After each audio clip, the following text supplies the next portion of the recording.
What's up, fam? Welcome back to the More Than podcast.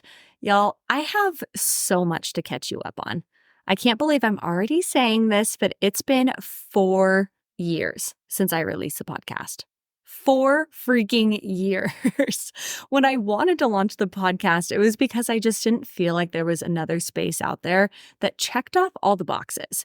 I wanted to talk about topics that actually mattered while also learning from others and connecting with like-minded women who also inspired me to grow. This podcast has been extremely healing and fulfilling, and I'm just so proud to be part of something that's just so much bigger than myself. So, for those of you who have been part of our More Than movement since day one, I want to say thank you so, so much for listening, sharing, encouraging, and for helping us grow. I'm so beyond grateful for you guys. Now, after 4 years of being a one-woman show, that's right, just me doing all of the outreach, the recording, the editing, the marketing, everything. It's been a full-time job. So I have finally brought on the help of two unbelievable women who are just as passionate about our mission as I am. Now, we're all very hard at work behind the scenes to strategize, record, and prepare for the launch of season 5. That's right. I know I've been teasing it for a hot second, but it is actually coming. As you've probably seen on social, we're finally recording in-person episodes in the most gorgeous studio, and we're bringing on the most inspiring and entertaining guests for you. I'm so excited for you guys to see everything that is in the works. So I appreciate your patience so much, and I promise you it is going to be so worth it. Now, you all know this about me. I like to provide as much inspiration and value as possible for you guys, which is why I'm freaking out over this week's podcast guest. Now, as we all grow and evolve, we want our style to do that as well, because let's face it, when you feel good about your outfit, your confidence instantly rises. But finding and having confidence in your style is really hard to do. I discovered Kenzie on TikTok because I was looking for resources about how to create a capsule wardrobe. But Kenzie was so different from any of the other fashion creators I've ever seen. She focuses more on attainable style and provides so much value in her content, which is why she has a combined following of over 1 million people across TikTok and Instagram and her masterclass.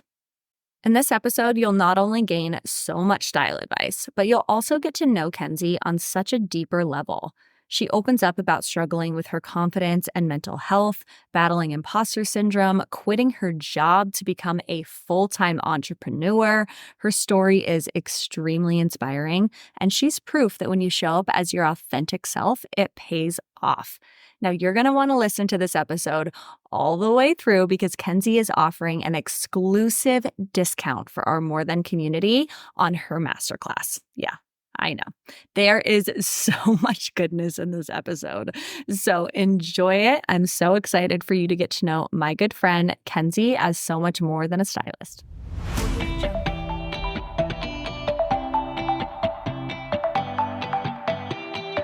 We've now done over 70 episodes on the I Am More Than podcast, and we've never had a stylist before.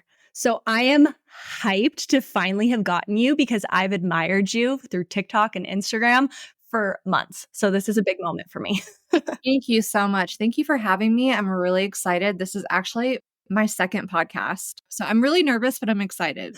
Oh, it's going to be great. I love it. And our whole community is going to get so much value from you because I feel like style and fashion, you either have a love relationship with it or a hate relationship with it, because I think some people use it to express creativity and show confidence, where then there's that other group of women that use clothes to really hide themselves and cover themselves and not portray confidence there. And I think we're starting to see this shift, especially with our age group, of trying to dress to feel confident, but people are lost. And that's why you resonate so much with me, because you do such a good job of showcasing all bodies, talking about all budgets, all price points, all everything, that you're not excluding anyone. So your content is hitting home with a lot of people. Thank you. I mean, I'm definitely like a high-low girl. I've always been. Sometimes I'm wearing a designer shoe with a pair of Target jeans. Like that's just how Wow. I am. And honestly, like as a consumer of social media, for a long time, I never truly felt like I found a girl that was like me.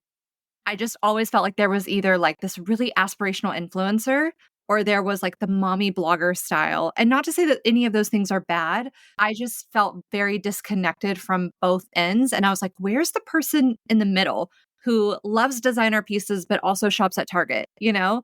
So that was really kind of what inspired me to even start helping this niche of women. And shockingly, there's a lot of us.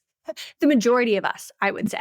It Yes. really is a majority, and that's why I think social media is such a cool tool because it connects people all over the place that are all struggling with very similar things. But just like mental health and confidence and the other topics that we cover on the show, people don't open up about the fact that they don't know how to style themselves, that they're insecure with their clothing. Like it's just a intimate topic for people. And you made it so comfortable, which is really cool. So I'm hoping that the listeners here can not only take away tangible tips, but also relate to your journey through how you use clothes to showcase your confidence. So before you became this TikTok sensation, helping women all over the place, Mhm. what was your confidence journey like with clothes? Were you always into fashion? What did that look like? For the time that I was very young and I had an understanding of what the term career even meant, like the first time I ever heard, like, oh, you could have a career and that's going to be what you do for the rest of your life or whatever, which now I define career very differently. But at the time when I first heard that term, I was like, I want to work in fashion. I didn't really know what that meant, but I just always had a knowing that I wanted to work in this industry and I wanted to do something artistically in the industry. I would say for a long time, I suffered with a lot of low confidence and I still struggle with it. You know, yes, I'm a persona on social media, but I really struggle with like showing up sometimes as my authentic self because, throughout high school, I just always felt like I never fit in with the right people. Like, I would be friends with people, but like I just never felt like I fit in because I was always like, wearing kind of crazy stuff. Like I remember this one time I went to a high school barbecue and I showed up wearing these like Jessica Simpson platform purple heels and like a button-down shirt and Lacoste jeans that had like an alligator across the butt. And like everyone made fun of me. I just liked to always like show up and present myself in a fashion forward way, whatever that looked like. And I would always get judged for that. I'd be called like, oh, you're trying to be like Kim Kardashian or whatever. And now I'm like, no, I like to slay. And that's what that means. But, my confidence into becoming a stylist and even just becoming a creator on the internet was a long journey for me. It was not something that I just picked up overnight. I mean, I didn't even start posting my first video until I was almost 30 years old. My birthday's in May, and it was in January of that year that I posted my first video on social media.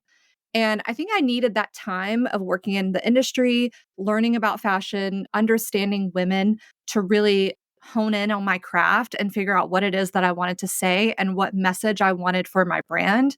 Because I didn't want to be just like any other influencer. Like, I wanted to do something that was valuable to people and that could help them in meaningful ways. And so, yeah, my confidence throughout my whole journey has been an up and down battle. Like, it's not easy to find confidence in your style and who you are as a person.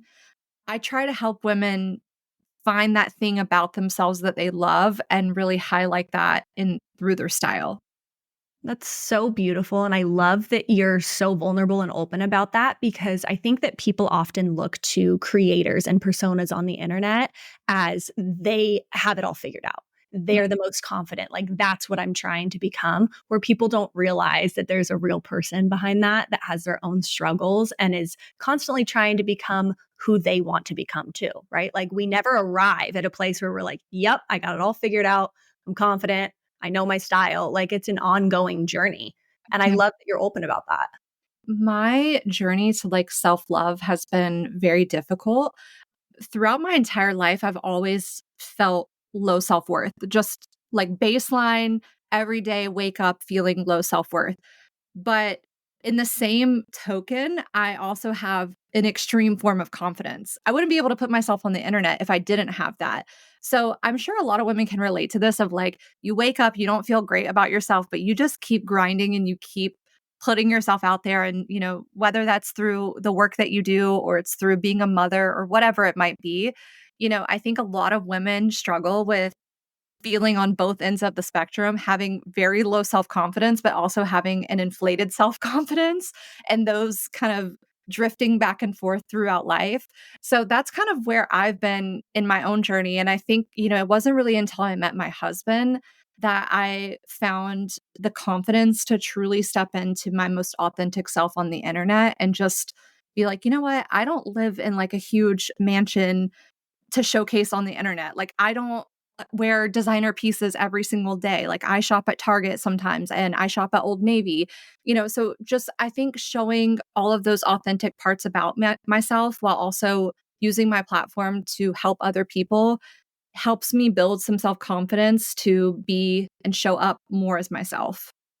I love that you know the difference between self-worth and self-confidence too, because I think that that's still something that people don't understand, that you can be confident and still have low self-worth.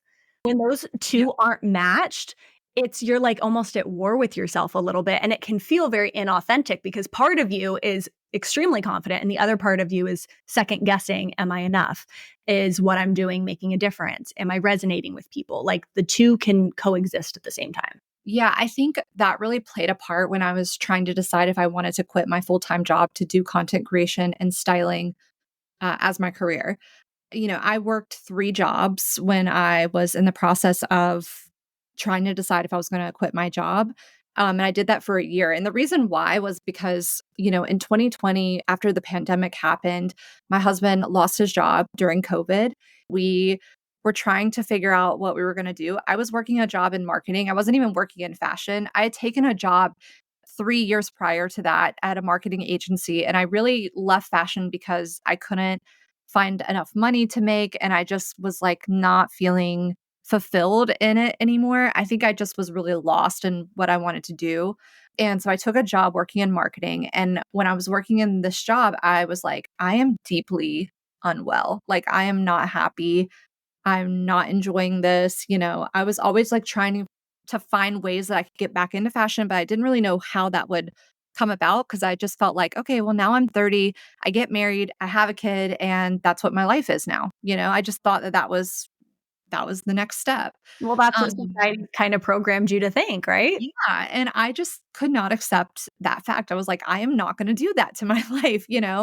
And so I actually had my bachelorette party, and one of my really good friends who I went to college with, a best friend of mine, looked me in the eye one night and she was like, "I feel like you've just given up."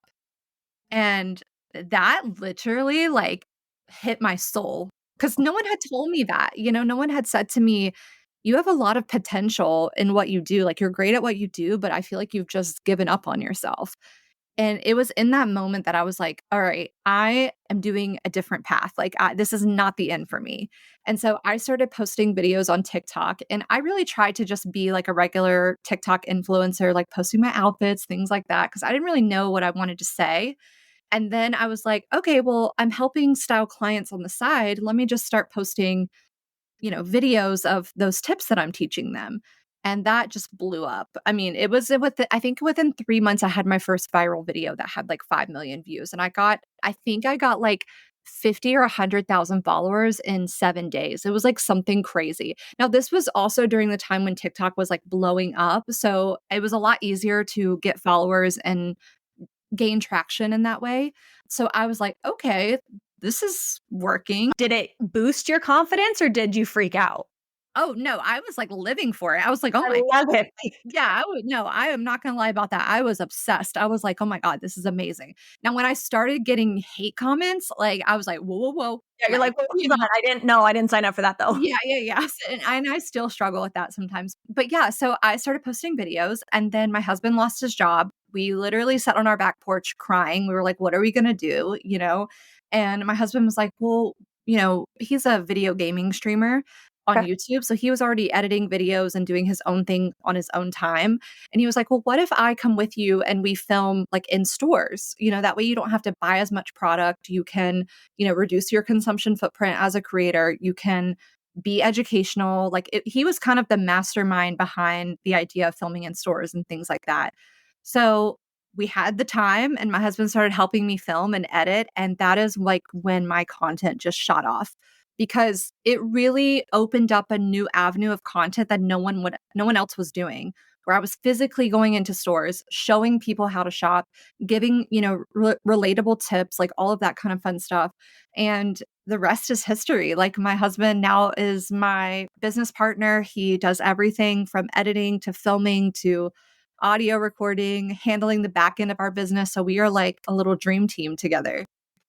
I got goosebumps so many times throughout you just explaining your story because when you have a partner, especially that sees the potential in you before you can see it in yourself and then helps you cultivate that, that's powerful. And that truly is a dream team. So that speaks to your husband too.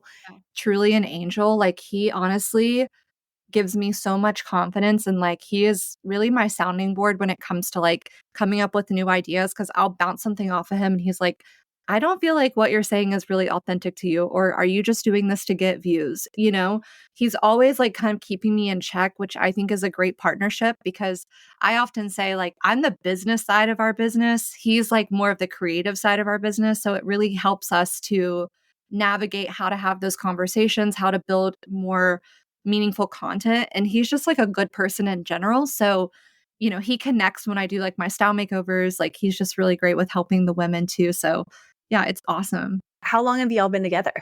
It'll be 8 years in July. We've been married for 2 years, but yeah, we met on Bumble. Oh my gosh. I Yeah. love it. We're like the typical millennial couple. Perfect. Shout out to Bumble. See, it worked.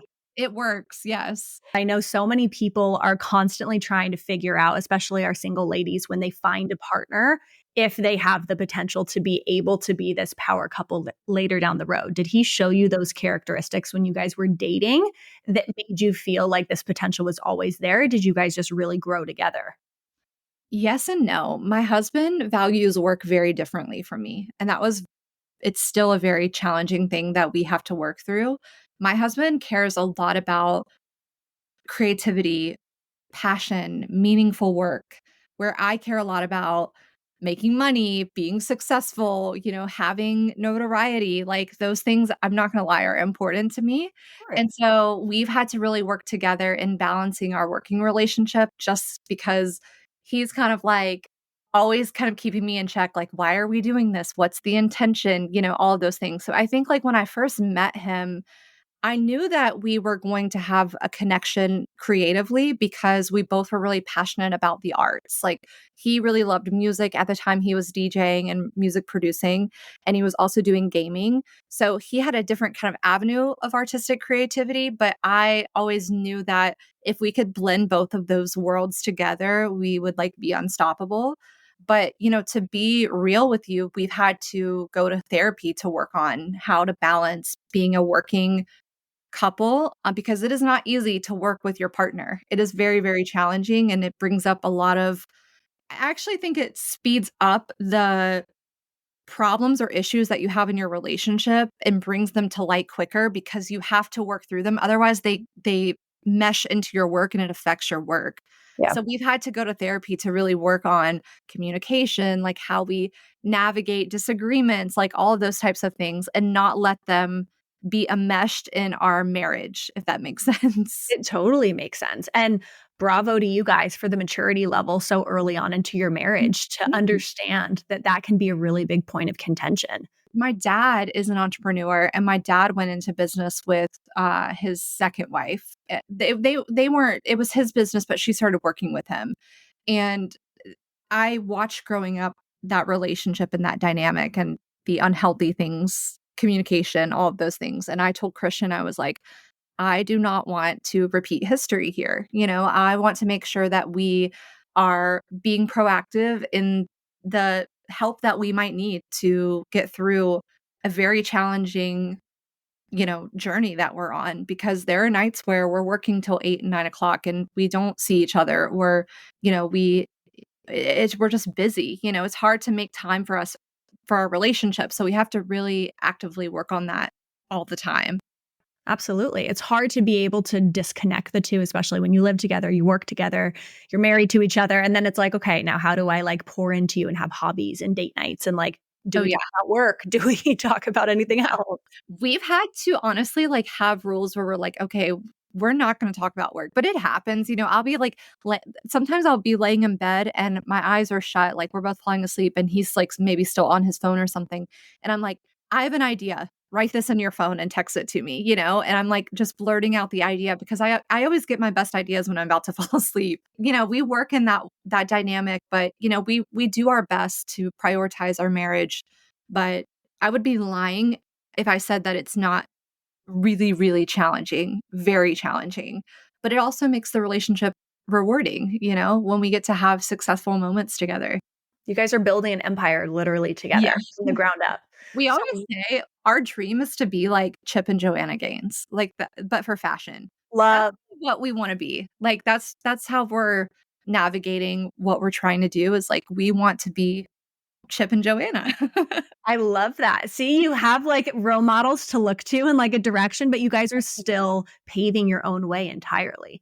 And you Yes. said you worked 3 jobs when he lost his job. So then at what point were you like, okay, I'm quitting everything and diving into this full time? Yeah, so the 3 jobs that I worked after that were content creation, which, it's a full-time job. I know a lot of people don't think that influencing and content creation, they don't put the respect on it that it is, and I get it, but it is a challenging job, to film and to edit and to constantly be on.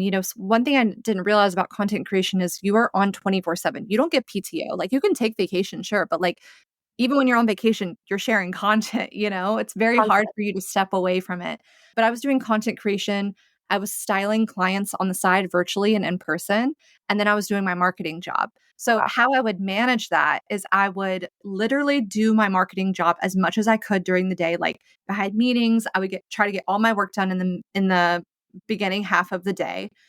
And then in the afternoons, if I had the time, that's when I would do virtual consultations. Like, I mean, my job didn't know this, but I was working virtually. So I would be like taking, my lunch break, or I would be, if I had an hour, I would just do that and like do my virtual consultations or go visit clients. And then on the weekends, for every weekend for almost a year, we were filming videos and we would have to film 3 in one day because we didn't have time to do them any other time during the week.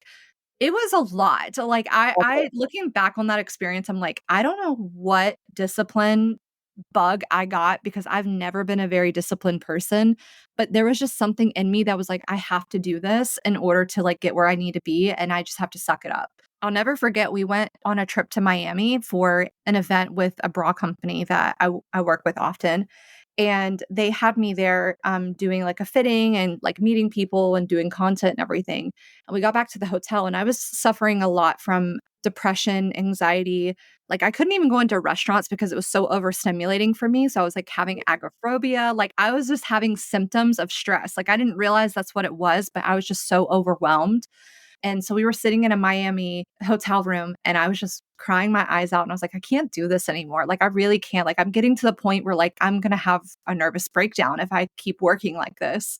And so I got in the shower and just had one of those, like, cries under the warm water, and I'm like, "Okay, like, this is what I need to do." So when I got back, I worked for another, like, 2 or 3 months, and I quit my job. I just made sure that I, like, had everything kind of lined up, but I just was in a meeting one day, and they were talking about, "Oh, this is what we're gonna do in 3 months," or yada, yada.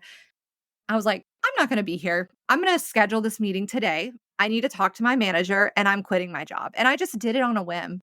And I always tell people that if you jump, a net will appear. It always happens. And every risk I've ever taken, it always happens, And I don't know if you're very spiritual or like believe in God, but for me, I did a lot of like praying and I was like, if this is meant for me, then let this evolve the way it's supposed to happen, even if that means that I'm unsure for the first month or so. And it was after that time that I quit my job, I got like a really big brand deal and I was like, "Oh, I'm good," you know? So yeah, it was a difficult process, but I'm really happy that I finally did it. Well, it takes a lot of bravery and courage to step into something completely unknown. It takes a big sense of confidence to have enough belief in yourself that you can become an entrepreneur.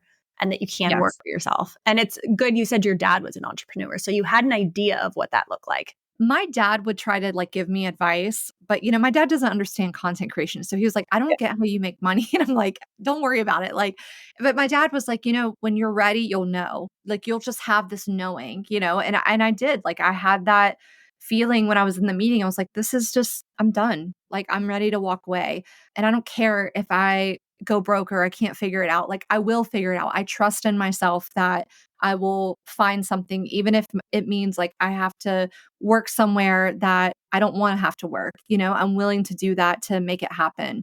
But yeah, my dad gave me some good advice, and he was just that when I called him, I was just crying, and I was like, "I did it, dad. Like, I quit my job." My dad was crying, it was fun. It was a good time. I look back on that very fondly. That's amazing. And how old were you at this point? This was last February. So I Wow. was 31, or Wow. I was 30, I was about to turn 31. If you would have asked me at 25, like, "You're gonna be an entrepreneur," I'd be like, "No," because I used to tell people I would go to bars and, like, meet guys, and I would be like they were like, "What do you wanna do when you get older?" And I'm like, "I'm gonna be the next Anna Wintour." Like, I would straight face say that to people because I thought that I had to be part of, like, a corporation or an organization. I didn't think that I could do it on my own. I didn't have the confidence in myself that I could be Anna Wintour, but own Vogue, Like, I didn't think that I could do that. And so if you were to ask me when I was, like, 25 or 26 or even at 28, like, "You're about to own your own business, and you're gonna make content, you're gonna do this, and you're gonna help all these women," I would have never believed you. It's so cool when you tap into your potential and what you're actually capable of, and you also listen to that knowing. Because I think for so many of our listeners too, we all have that knowing. And you had brought up that you're a woman of faith as well, that when you have that placed on your heart or you have that gut feeling, you have that intuition and you listen to it, it pays off every single time. But I think so many people get scared because they have the excuses. I'm not smart enough. I'm not creative enough. I'm too old. Mhm. I XYZ, and actually listening to that, like you're living proof of when you do and you dive in, you can create something really beautiful and that you love. Thank you. That's really, really kind of you to say and means a lot to me because even when you say that out loud, this is where that, like, self-confidence thing comes in. I'm like, I don't 100% believe that I've done it, There's Mm. sometimes I always, like, kinda live in this, like, scarcity, which I think is a good thing too. I'm always like, "Okay, like, I've done this, but I haven't done this," And I've really tried to work on lately of just being thankful and present with where I'm at, no matter if, this could all end tomorrow, who knows, And so I just try to, like, take it day by day and be thankful, and I'm just honestly so happy to have the opportunities that I have. I'm so grateful that I get to wake up every day and do something that I love and help women. And that to me always is a sign from God that I am moving in a direction that is giving purpose and meaning towards my life through helping other people. Absolutely. And I relate to that so much because when you're in it and when you're a high achiever and when you're hard on yourself, it's really hard to just take a step back and look at what you've done and be grateful for what you've done. And I think from a business perspective, that scarcity mindset, that hustle, that what's next is a really good thing when you're an entrepreneur.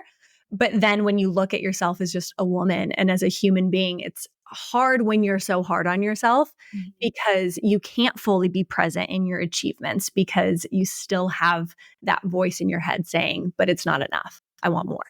Yeah. And that's something that my husband has helped me a lot realize, and that's where our values are different, where he's like, "Be thankful for the opportunities that you have. Be thankful that you can just wake up every day and, not feel like you have to answer to someone." Yeah, you have to answer to somebody, whether it be a brand or your manager, whatever it might be, but, like, I'm grateful that I'm just able to wake up and enjoy living again because for so long in my life, I didn't like my life. I wasn't happy in my life. There were things I liked, but I wasn't happy in who I was and what I was doing. And now I feel fulfilled in the person that I am. I feel happy about who I am versus spending most of my 20s trying to be somebody I wasn't, you know? Yeah. It sounds like your self worth is a lot higher than you think it is. Yeah, maybe it is. I do. That's, yeah, maybe it is. when you are hard on yourself, and I'm saying this from experience because I live with this all the time, that it's hard to think of yourself as somebody that has high self-worth when you don't always feel like you're bringing value and you don't always feel fulfilled. You don't always feel happy with what you're doing. But I've come to realize that knowing that you get a portion of that is something that a lot of people don't experience Yeah. because a lot of people settle. And that's something that I have tried to make my mission. And like, I never want to settle in any area of my life, Mm. whether that's in my career or in my mental health or in my relationship or in the way I impact other people. And you had brought up that mental health was something that you were struggling with when you were trying to build the business, and you brought up anxiety and depression. Is that still something that is affecting your everyday life, or what does that look like for you? Yes. So I don't know if I've ever shared this publicly online, but I suffer really bad with not even social anxiety because I'm a very like extroverted person, but I struggle with like going to public places and just engaging publicly, like whether it be like even when I do like my meet and greets, like my style sessions with my community and stuff, I get so nervous. Like, I'm just like always so scared.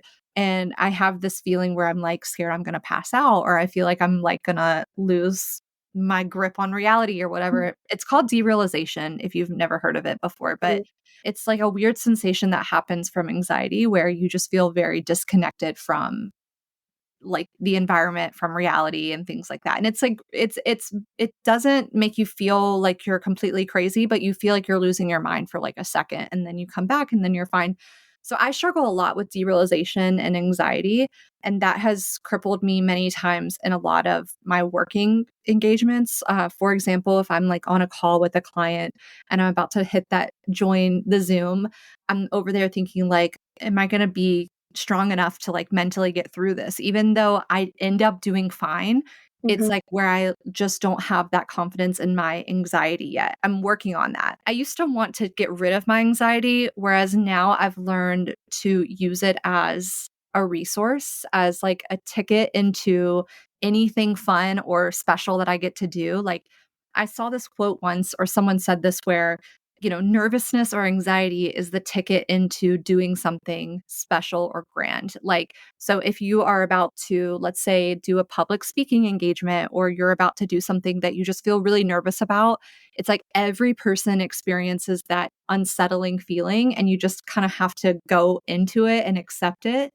So I'm learning to accept my mental illness as part of who I am rather than a disability to who I am, if that makes sense, and just learning to, again, like work on loving myself where I'm at. I suffer with anxiety. I suffer with imposter syndrome.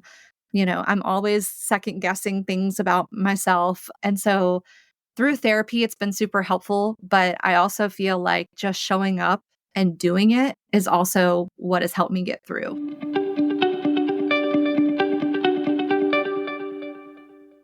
This episode is brought to you by BetterHelp. It's officially been 4 years since I launched the I Am More Than podcast. I'll never forget how nervous I was to launch, not just because it's something new, but because it was the first time I was talking publicly about my struggles with mental health. I've battled anxiety my whole life, but it's a part of me that I hid from everyone else. I wouldn't have been able to launch More Than or this podcast if it wasn't for the tools and the lessons that I learned while in therapy. Younger Jordan would be shocked that not only am I speaking publicly about my anxiety, but I created a company with the mission of destigmatizing mental health, and I'm so proud to say that we've done that.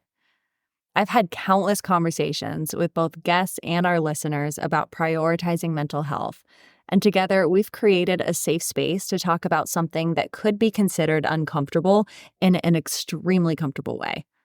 If you've listened to the last few episodes, you heard me talk about a difficult season that I've been walking through over the past few months.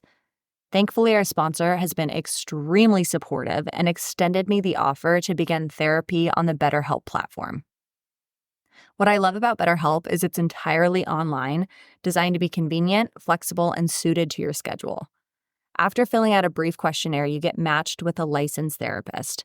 Now, it's so important to work with a therapist that you connect with, that you trust, and that you feel comfortable opening up to. And that's why I love that you can switch therapists at any time so that you find the right fit for you. If you're interested in starting therapy, I encourage you to try BetterHelp. And when you use code MORETHAN, you get 10% off your first month. Visit betterhelp.com/morethan. That's betterhelp.com/morethan. And see if therapy could be a tool that helps unlock the best version of you. Now let's get back into the episode.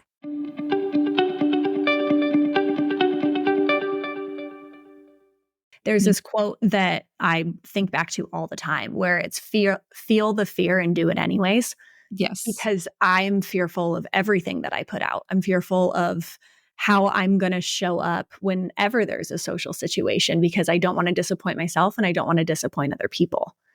And I Yeah. think that anxiety tells us a lot of lies, and it's not ever really something that can go away. Like, I think people can master it. And you can have tools in your toolbox to help minimize the impact that it has on you.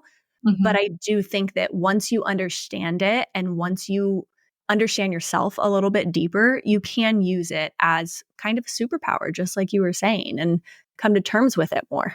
Yeah, whenever I went on my first television appearance, in New York, it was on Good Day New York. It literally was so crippling for me. Now, as soon as I got the email that they wanted me to come on, I was like, absolutely, like, it was no question in my mind, like, I got this because I want that type of, you know, public relationship. I wanna be able to go on television, help more people. I want to be more confident in that way. But when I was in that green room, I was like, "Christian, I'm going to pass out, like, I am not okay," you know?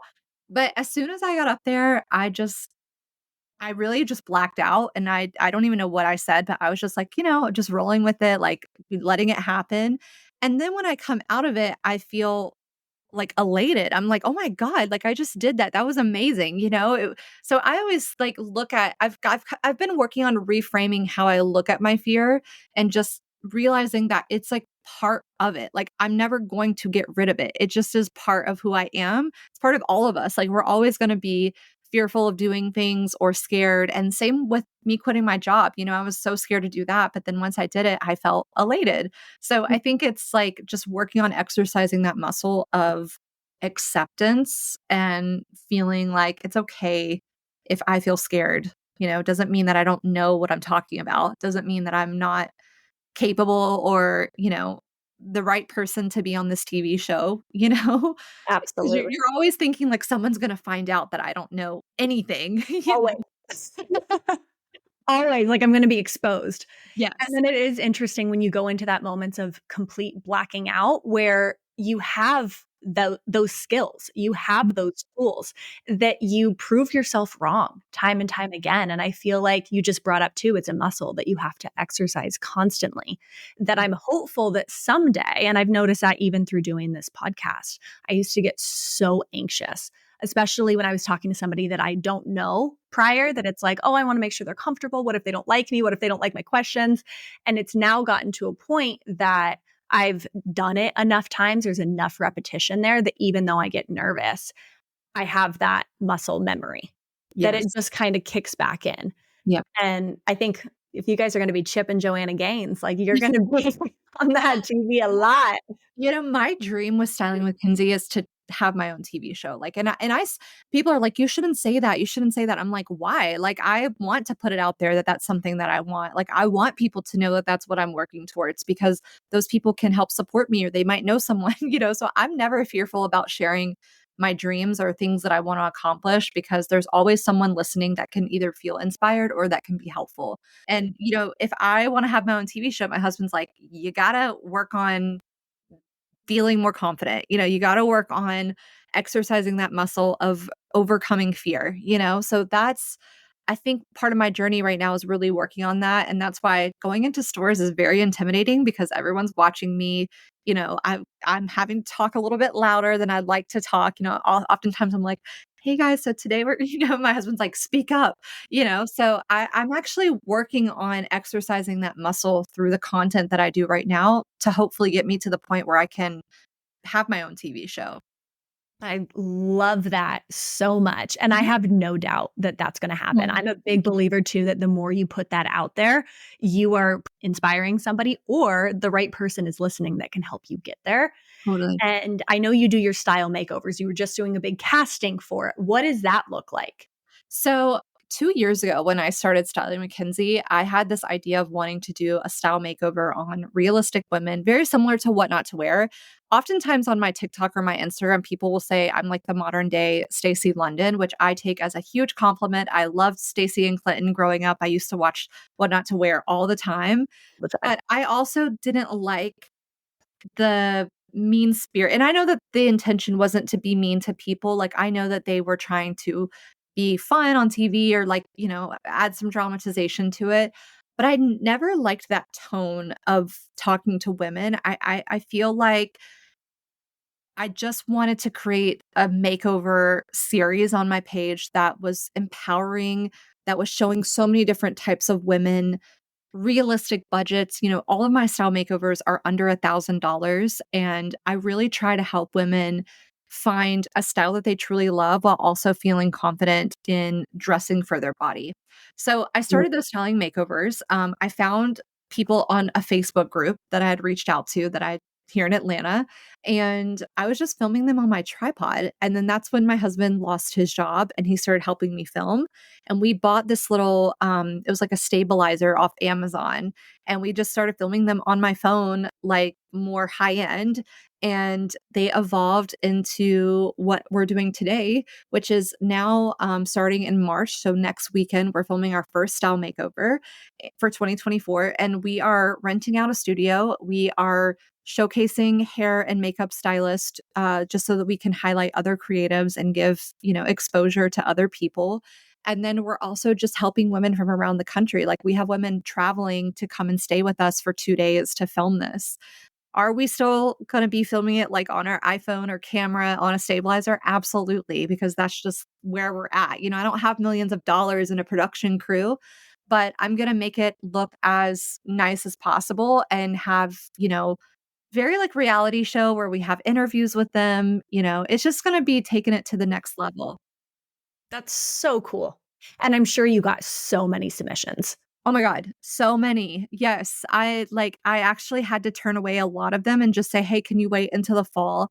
I can't do everybody in the spring because right now up until July we have 2 a month, and that's on a Friday and Saturday, and it kind of like gets into our personal lives when we're having to film on the weekends. We try to like avoid that, but I realize that some people can't leave their jobs and stuff like that. So I try to be respectful of those things, but eventually we'll get to a point where we can have production crew. But we're really excited because Bloomingdale's is actually going to be a sponsor for the videos, and they're donating $500 worth of free merchandise to the person who we're helping. So that's going to be a really awesome partnership that we have, and we're hoping to get more brands to get involved.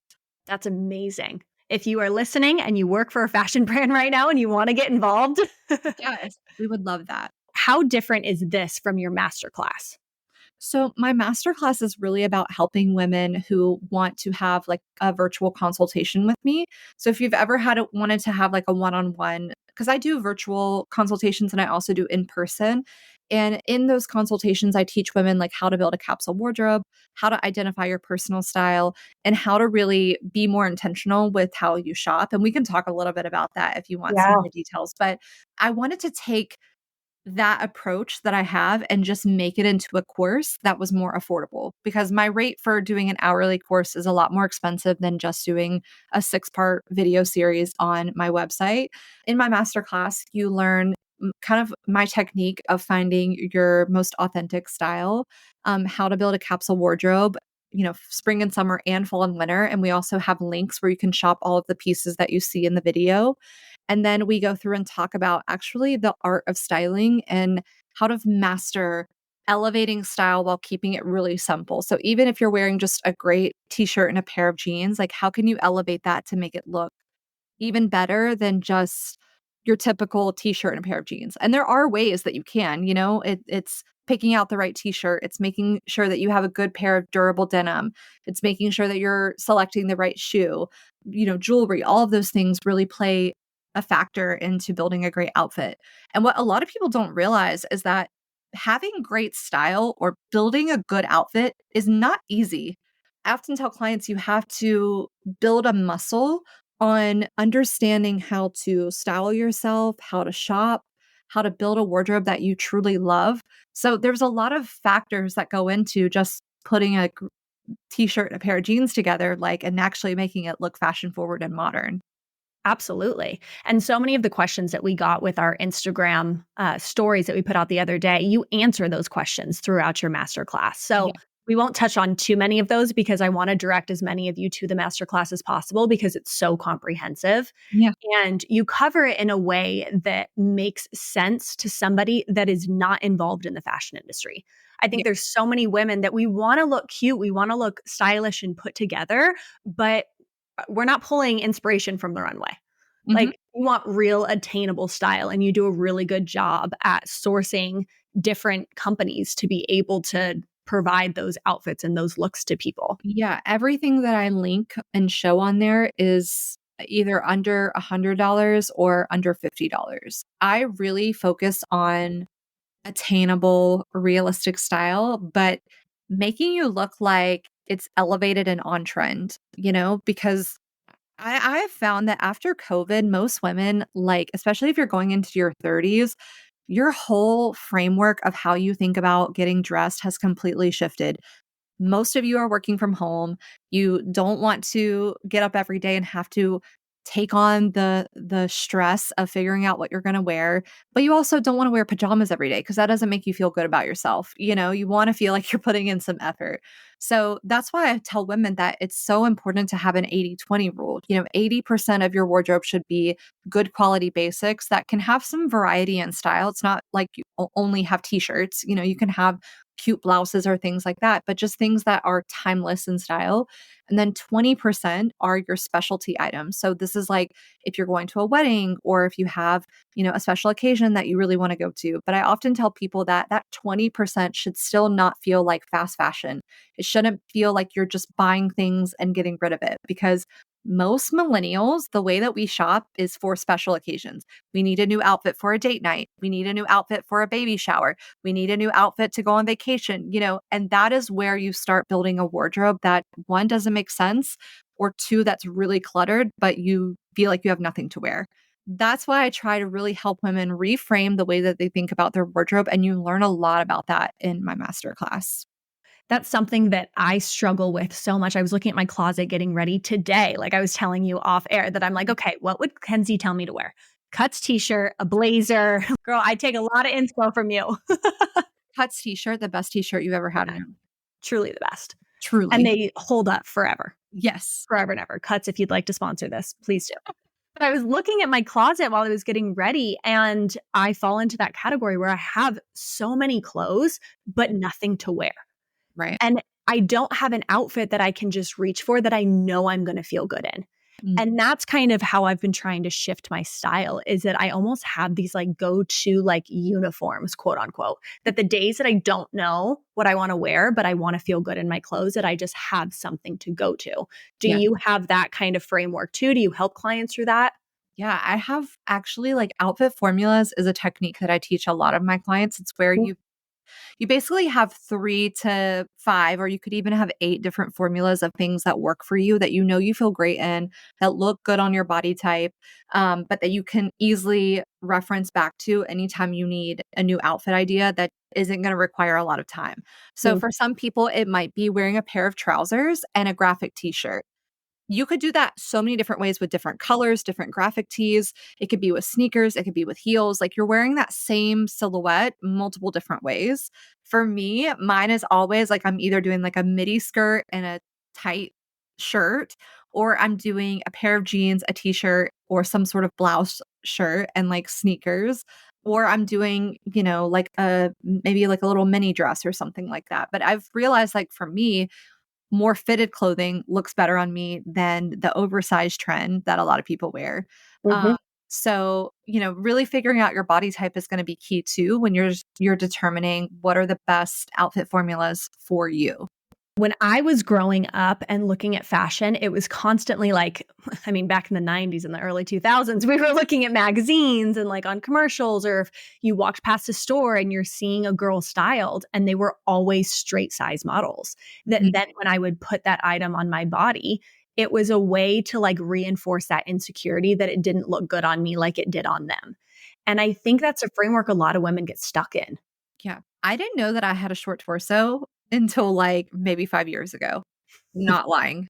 I didn't really understand for a long time, like, why does something not look right on me? Or why do I feel like everyone's wearing, because when high-rise jeans started to really come back and everyone was wearing them, I was like, "These do not look right on me." Like, I have literally this much space between my boobs and my jeans. Like, what is I have no Yeah, what's going waistline, on? you know?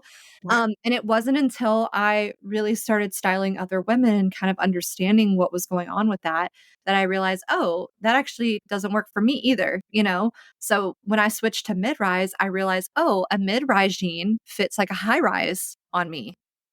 I would have Mm, never known that unless I'd kind of really helped other women or just done my own research in investigating what styles work for me. A lot of women don't wanna have to put in the work to have to shop and try on a bunch of different things, and I can sympathize with that because it's really frustrating and annoying. But I always tell women, I'm like, give yourself like 3 months of not buying anything and just testing out clothes, like just seeing what works and what fits for you and not settling for something, yeah, just because you're seeing an influencer wear it. That's like the biggest problem I see a lot of women fall into. I had this one client once who, when we got on Zoom call, her entire closet, I'm not kidding, her entire closet were influencer sweaters. Like, and the reason I knew this is because I see influencers, like a lot of them promote a lot of the same things, like from Nordstrom, things like that, and it was like the same influencer sweater, jacket, like, I mean, it was like everything, the hottest sandals that were for that summer, it was like I could pinpoint the years that that was like a popular thing, and she had them in her wardrobe, and she was like, "I just don't like anything in my closet." And I was like, "Well, girl, you don't like it because you don't have your own personal sense of style." Where we had to work together to really figure out what that looked like, and she realized like, "Oh, yeah, like, I like influencer style, but that isn't my personal style." So there's degrees to, like, wanting to dress like people you see on the internet, but also realizing that in order to have great style, you have to have some personalization, some authenticity in it. Otherwise, it's not gonna resonate completely with you. totally. And I've even noticed going into my 30s, like my sense of style and the way clothes look on me is different. And I don't want to look like I'm 21 anymore. Mhm. Like, and a lot of the influencers that I'll see, I'm like, oh, that's cute, but like it is young looking for me. Yeah. And the stores that I used to shop at and all of that, it's different. And I think women kind of get stuck in this always worked. So either I don't know what's going to work moving forward, or like since it worked, it should keep working. And Mhm. I always encourage women that if your wardrobe doesn't fit your current body type, like let go of aspirational, inspirational, the jeans that fit you 10 years ago. Like that's not serving you in this moment. Do you see a lot of your clients that come in that still are holding on to pieces that they want to wear or that they're struggling to like enter a new chapter? Yes and no. I see a lot of women holding on to 2 types of clothing. One is either they've spent a lot of money on it, but they've never worn it, so they have a hard time disconnecting from it. Um, and I always try to teach them about cost per wear, and, like, I'm like, "You got your money's worth if you did wear it, and if you didn't, just look at it as a mistake and resell it on Poshmark, or you can donate it to someone who would really deserve and enjoy wearing that." The other thing is women often hold on to clothing for size. And I want to be really sensitive when I talk about this because I know how important it is for women, especially postpartum moms and things like that, who feel like, I just want to get back to that pre baby weight, or I just want to get back to losing 20 pounds and I'll feel better and then be able to fit in these clothes. And I tell women, I'm like, you know, let's work on loving your body where it's at right now and dressing it in a way that you can feel confident with where you're at. Because it's like you're self harming in a way by holding on to those clothes and like believing that you're going to go back there. And maybe you will, but you know, I just feel like it's like a terrible thing to hold on to clothes that are too small with the promise or idea that you might be able to fit in them. Like, let's just work on loving your body where you're at now. And I think this is like a societal issue that we have with women, but learning to love where you're at right now and embracing your body is the best outfit that you can have on. Amen. I could not agree more with that. And something that I had struggled with when it came to fashion for most of my life is that I shopped for a size. And if I was bigger than that size, I would get really discouraged. It was an emotional process. Like I'm having flashbacks to like trying on buckle jeans and like being a size too big and crying in there and yelling at my mom. And I think this is such a common thing that women go through. But I started working as a fit model in New York City in my mid 20s. Mm. And I started to understand what goes into actually making clothes and why there's no universal sizing. That's why you can go into one store and you can be a certain size there, and then you're 2 sizes bigger in this other store and 3 sizes smaller in the other store. And this knowledge was so empowering for me that I just don't think women understand that it's a business and they're capitalizing on women's emotions when it comes to sizing. 100%. I actually made a video last year or the year before, I can't remember, on this exact issue where I told women, I was like, stop worrying about your size and focus more on the fit Mhm. because of this exact thing. Like, Banana Republic is actually a notorious place that a lot of women shop that has very different sizing from, let's say, like an H&M. Oftentimes, I'll be like a size 6'4" in Banana Republic, but then I'll be like an 8'10" in H&M or somewhere else, you know? I've really disconnected as a person from sizing because it's really irrelevant to me. I just focus more on like, how is this fitting on me? Do I need to size up because I have larger boobs? Maybe I fit in the waist, but my boobs are large? So I think that, yeah, to your point, like women should really focus on the fit of something and not be so tied down by this idea of needing to fit into another size.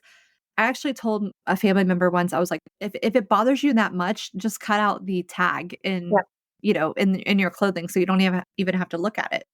Absolutely. I released a confidence course in August of last year, and we just like did the official launch earlier this month, actually, or last month in February. And Congratulations. thank you. There's a whole episode in there that talks about the fashion industry influence and some of the psychology behind where we're getting these ideals from, like how it's been instilled in you that you need to be a certain size in order to be beautiful. And I feel like once you have that knowledge and information, you don't take fashion so personally anymore. Mhm. That it is a personal thing and your personal style and it is individualized. But when you take the psychology out of it, that you need to fit into a certain size or be on a certain trend or shop at a certain place, fashion becomes fun. Mhm. And that's what it's meant to be, right? But so many of us can't get over that Well, block. okay, so I would agree with you and I would also disagree with you. So I agree with you that fashion in general puts on a kind of a pressure for women to be a certain size just based off like industry standard that they abide by. Yeah. But I also think we would not be empowering women if we didn't also acknowledge the struggle that plus size women face when it comes to the fashion industry. Yes. And I think that's an important topic to talk about too, because plus size women historically have always been at the bottom of the barrel when it comes to having fashion forward trending style that fits really nicely and that they feel like looks like what other people are wearing that are either mid-size or standard size. And that has been a huge frustration that I've even experienced working as a stylist, is finding and sourcing these styles for plus size women that they feel like they're not wearing something that's frumpy or that looks dated or that doesn't fit them correctly or maybe isn't even a size that they can fit in. Even some of the largest plus size women have struggled to even find sizes that fit them.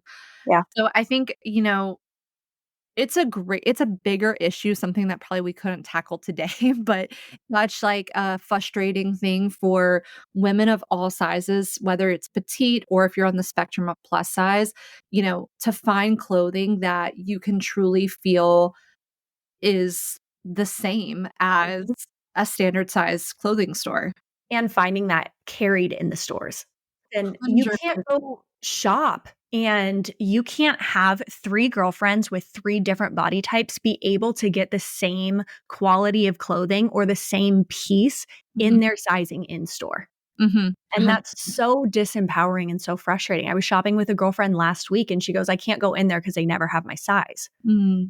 And the fact that we haven't adapted and stores haven't adapted, like I think the fashion industry gets a lot of praise that we're showcasing all different types of body through marketing right now. Yeah. But when it comes down to it, they're not fully executing that when it comes to Yeah. actually caring and designing for everybody. Yeah. And it's a complicated subject because there is like a financial business side to it where a lot of retailers can't afford to have stock in that many sizes or SKUs. You know, as someone I've looked into having my own clothing line and kind of what goes into that, and it's really expensive to have, you know, so many different SKUs of sizes. Now, a retailer that makes a lot of money, there's absolutely no excuse for why they can't have that available for plus size women.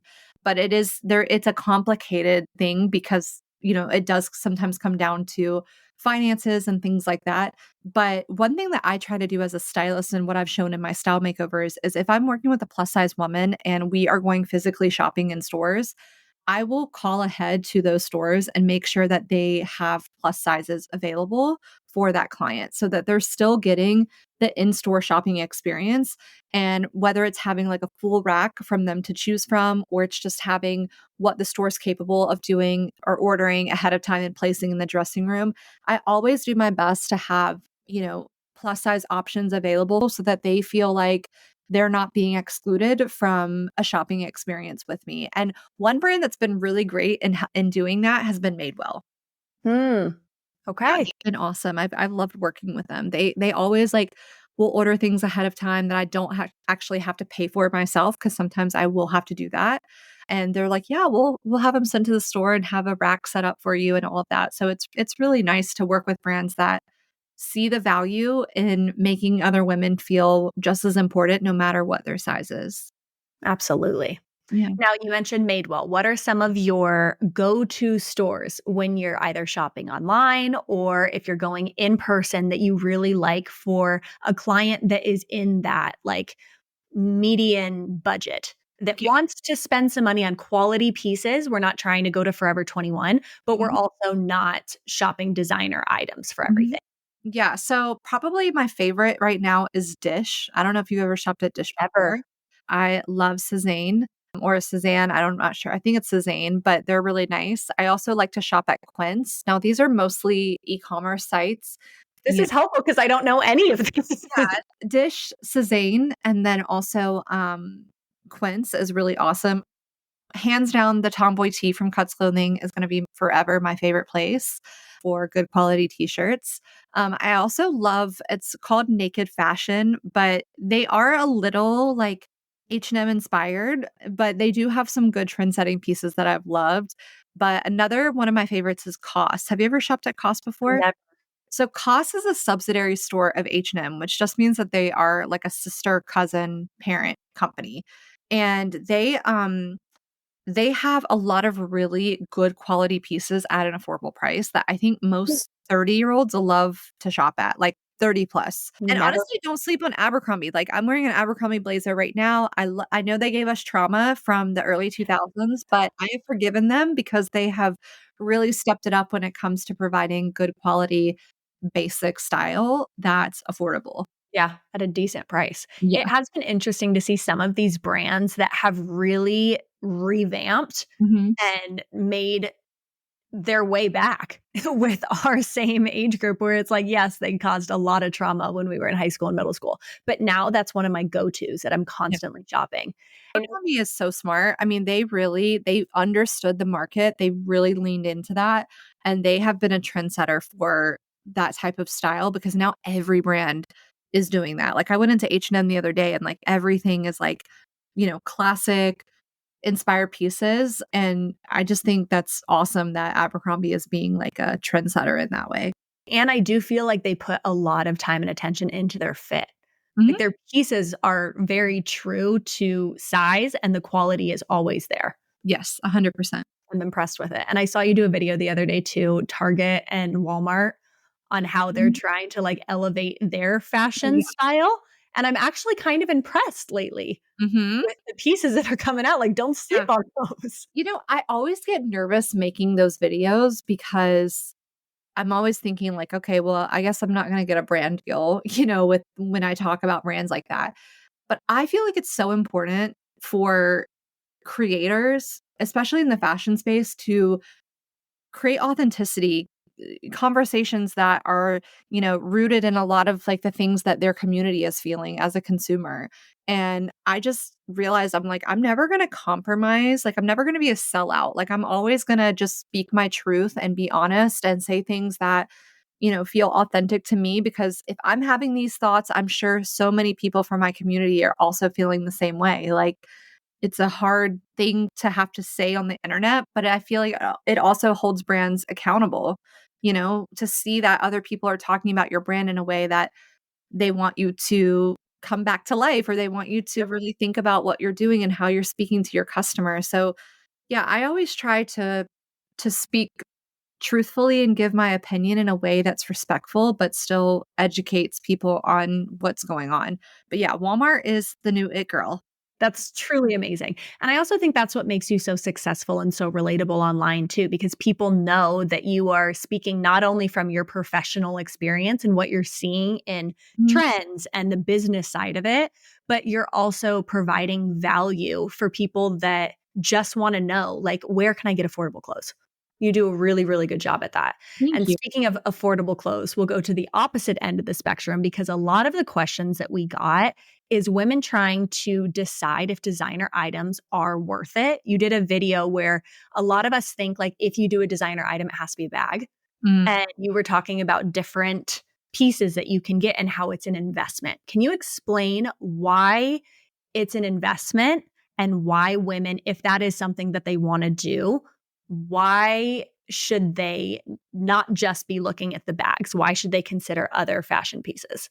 Well, I think women have been taught, just I don't know by who, but just in general, that like buying a bag is the way to go because it holds resale value. It's an item that you'll have forever, like it's a collector item type of thing. And yeah, that is great. I do think that handbags are wonderful to have, but let's talk about the Louis Vuitton Neverfull. Everyone has that handbag now. It's lost its luxurious feeling, and that's why I often say, like, if you're gonna buy designer pieces, like, don't just hone in on buying a handbag. Like, sometimes having a great pair of designer sunglasses paired with a Target outfit could really just elevate the look. So, if you're gonna buy designer pieces, be more open-minded to a pair of shoes, a piece of jewelry even, a nice, a pair of sunglasses, or even a jacket. Like, jackets sometimes can hold the same retail value as a purse. Mm. And so I just feel like if you're going to buy a designer piece, like, don't just automatically lean into buying the handbag.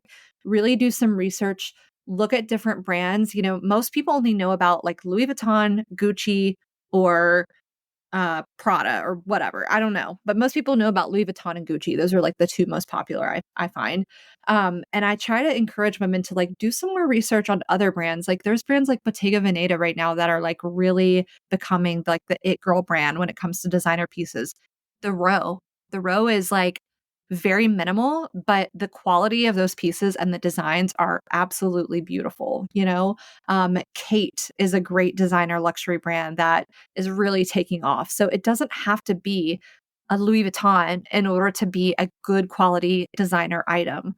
So I always want to educate women that there are far more unique, interesting, fashion forward designer pieces that you could maybe buy two pieces instead of one, or you buy a really good quality wool jacket that will last you forever. So really kind of reframing how you think about designer pieces and not just buying them because an influencer told you that this is the bag of the season, you have to have it. Well, like you said, you're all about the high low. Yes. That's a value for everybody. And I love that. Yeah, 100%. I have learned so much from you, and you're even more wonderful in person to Oh, talk to, thank and I you. just appreciate you on a human level beyond just the value you provide online. So I appreciate you being here, but something that we like to end our episodes with now, because I find that it's so hard for women to vocalize something that they're proud of for themselves. Mm. And I know we kind of already touched on this before, but I would love to hear something, whether it's in your personal or professional life, that happened to you this week that you are proud of yourself for. Ooh. I know it's hard. Um,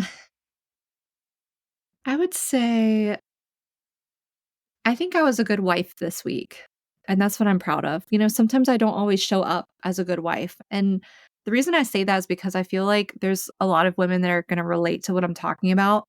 Oftentimes as women, we carry so much stress. We carry what we feel like is like the weight of our household sometimes. We're managing this, we're thinking about that. We carry that list that men will never understand. And oftentimes, when we are in kind of that chaos of our mind and we're like, I have to do this, I have to accomplish this, I have to manage this, I need to think about this, we come across as aggressive, or we come across as like not welcoming or warm or whatever. And so something that I've really been working on with my husband is learning how to approach him in our marriage in a more loving way, where I'm kind of releasing that stress when I come to the table, you know? And so I've really been practicing that lately, and maybe that's gonna come across as like, "Oh, she, like, is a bitch to her husband," that's not what I mean. I just mean that, like, I'm proud in those moments where I feel like I can not get overwhelmed by the everyday minutia and just really focus on showing up as a loving person, because when I do that, I'm a loving person more to myself. I'm a better daughter, I'm a better sister, I'm a better friend. When I can really learn how to show up and be kind to myself and kind to others is when I feel the most proud. So even all the professional accomplishments, those are all great, but that honestly is like what makes me feel the best about myself. That was my favorite answer ever. Oh, thank Um, you. not only did you now inspire me, I'm like, "Oh my god, that's a good one. I should be Yeah, nicer to my husband too."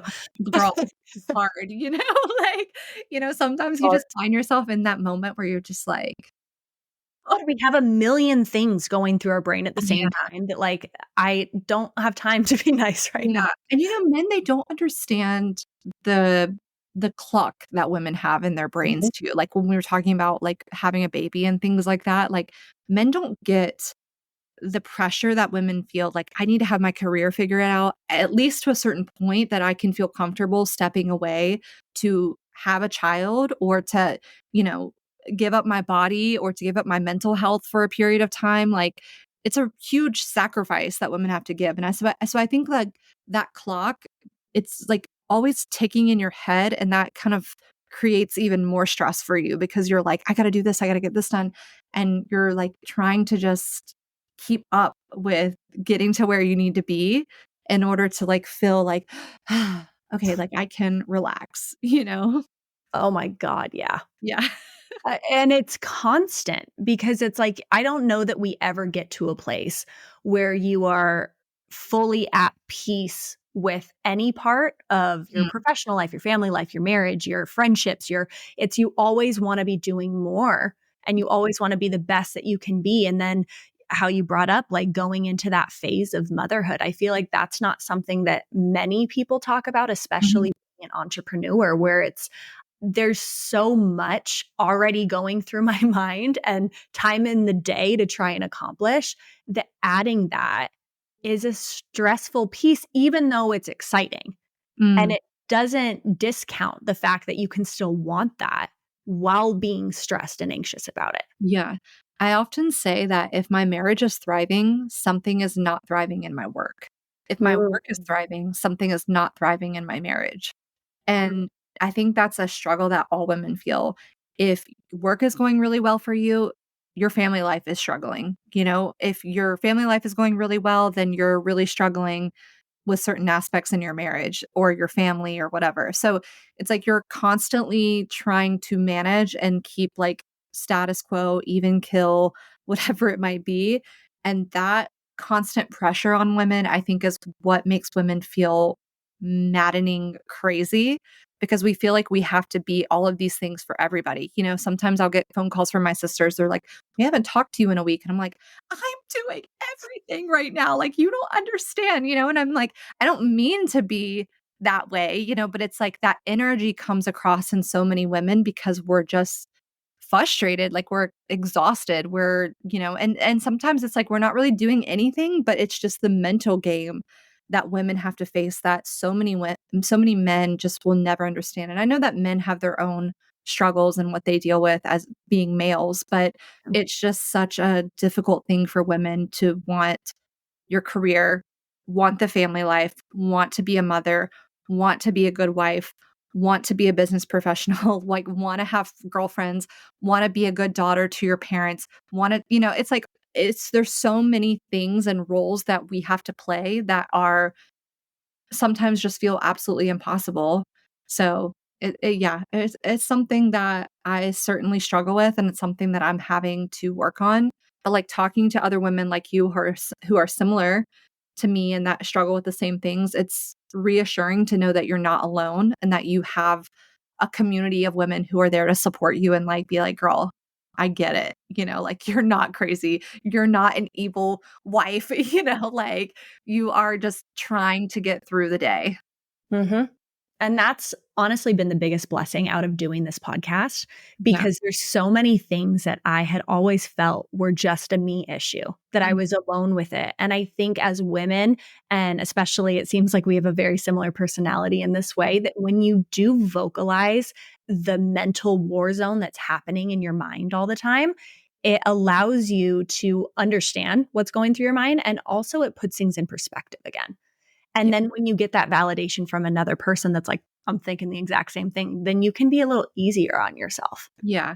When I talk to other women and they tell me like, no, like I nag my husband. Like I struggle with that too. Like I struggle with being a loving partner. Like I struggle with being a good daughter, or like, supporting my parents, all the things. I'm like, "Oh, okay, so I'm not alone in this." Like I don't think that I'm like a terrible person, like I start to realize like, no, this is something that a lot of people are struggling with, and people are just afraid, I think, to talk about it because it is a little taboo to say, maybe I wasn't the nicest to my partner. Mm-hmm. It makes you feel like, could they find someone better? Or like, you're afraid to say that out loud because you're afraid of the stigma that comes with it. But I feel like if more people were just honest about that, it's helpful for so many couples or, whoever who just want to feel like, I want to have it all, but I know that I can't do it all. That like hit my soul. Yeah. You're Yeah. so right.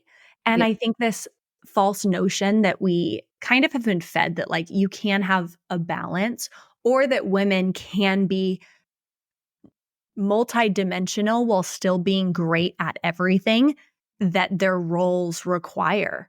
I That don't believe in that. I I don't don't think it's I don't possible. I don't think you can be a great mom and a great businesswoman. At some point, something is going to have to give. Whether that's like, I can't be at a certain thing for my child because I have this going on with business or I'm on a work trip, or I have to sacrifice going to see my parents because I have to do something, for work or whatever it might be. Like, I just feel like it's that. And that's why I struggle really bad about having a child because I want to be a mom that is present. I want to be able to say that I can go to these things and do these things, but I'm not at a place yet where I feel like I could be kind to myself if I had to make decisions that weren't exactly the way I envisioned myself as a parent. Mhm. So I'm working on that. I will get there. And luckily, I have a really supportive husband who I know that if I need to go and do something for my work, he would be there to help support in other ways. Yeah. And I think that's really awesome that men are taking on more roles of being like super dads and letting women, you know, kind of take the lead professionally sometimes. I think that's awesome and something that should be celebrated more. I agree.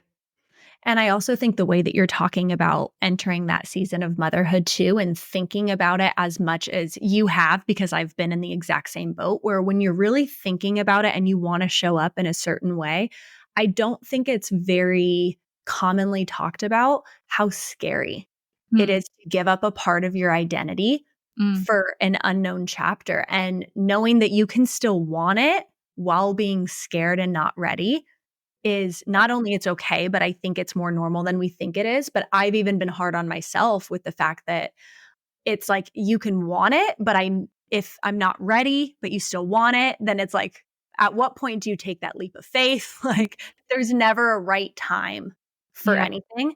People And I, often say to us, like to me and my husband, they'll say, "You're never gonna be ready." And I'm like, "Yeah, but I at least wanna feel a little bit more confident about it."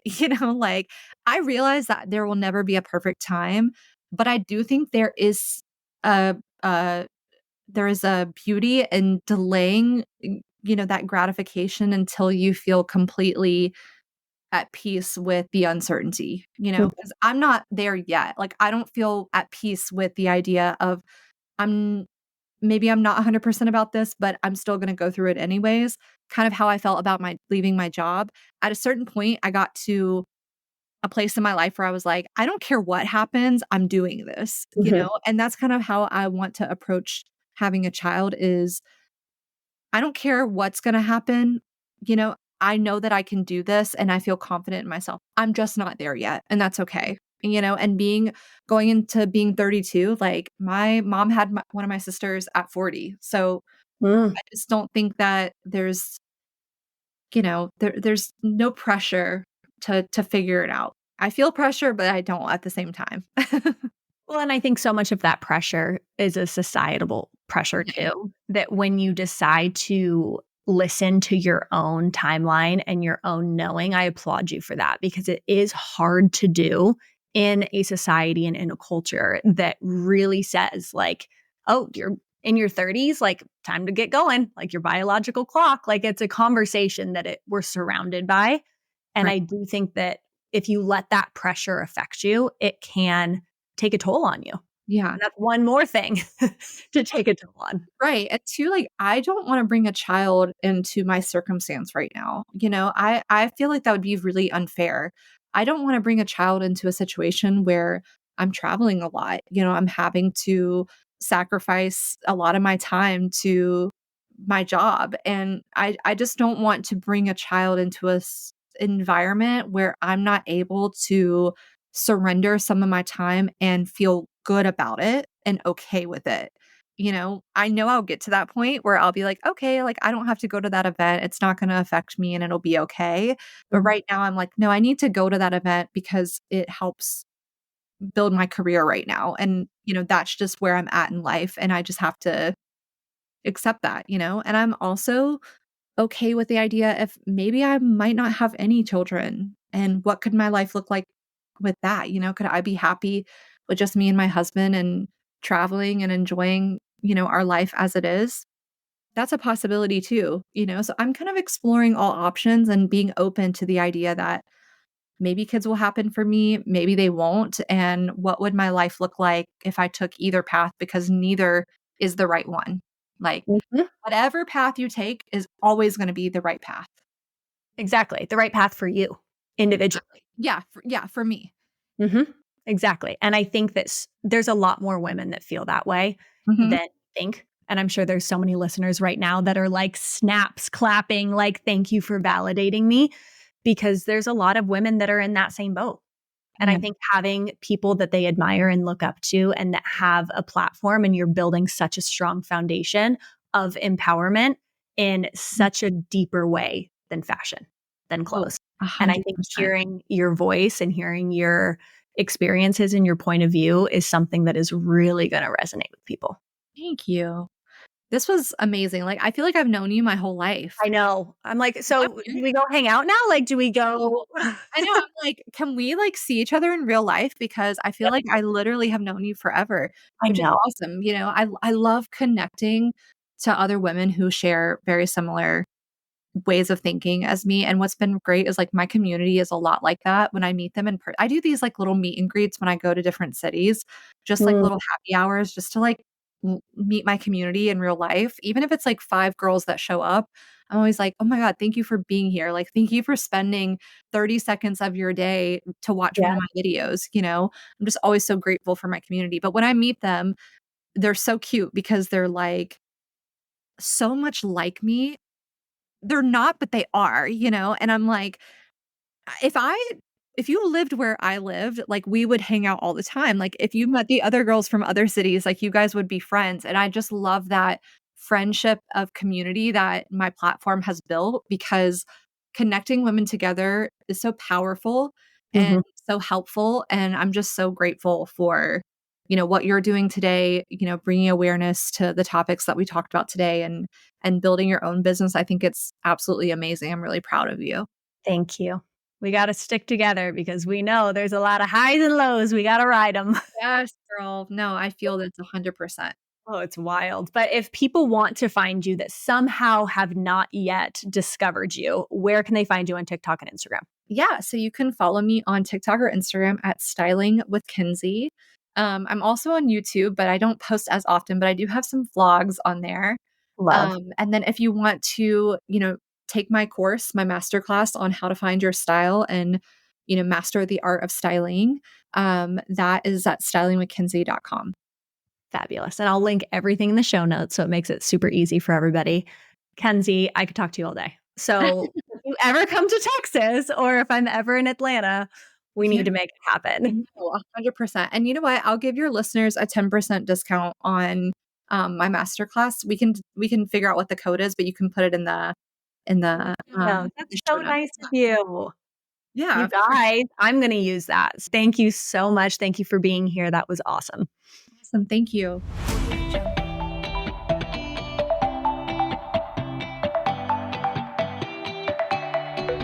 If you're loving our pod, please take a moment to follow, download, rate, review, and most importantly, share with a friend.